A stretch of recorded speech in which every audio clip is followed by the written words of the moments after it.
Нови превирања во стоматолошката комора, откако Министерството за здравство и ги одзеде ингеренциите за лиценцирање. Уставниот суд ги поништи мандатите на председателот на комората, Маријан Денковски, и 51 делегат во собранието на комората, пошто тие престануваат да бидат легитимни представители на СКМ.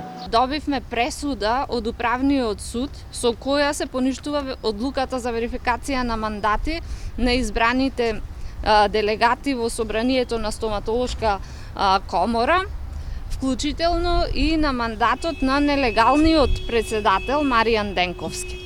Водејќи се од постоечкиот статут и правилниците, оваа одлука значи дека актуелниот председател не е легитимен председател на комората, бидејќи споменатите правни акти условуваат дека председател може да биде само избран делегат со верификуван мандат.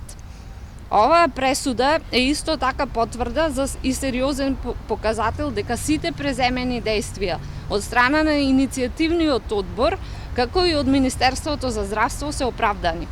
Стоматолозите кои застанаа зад оваа тужба го обвинија Денковски за незаконити действија и злоупотреба на ресурсите на комората.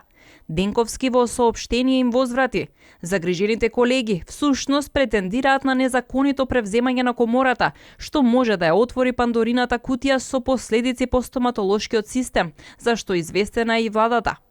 Верификационата комисија на комората, следејќи ги напаствијата на судот, ја враќа постапката назад на повторно одлучување на телата на комората. Согласно статутот на комората, легитимноста на доктор Денковски се уште не е спорна. Во август оваа година министерот Алиу посочи дека во комората се вршеле едукации на стоматолози преку нерегистрирани здруженија, неправилно се користеле сертификати за продолжување на лиценците, како и дека финансиската полиција имала сомнежи за финансиски злоупотреби во комората. Оттогаш министерството привремено ги превзеде надлежностите за лиценцирање.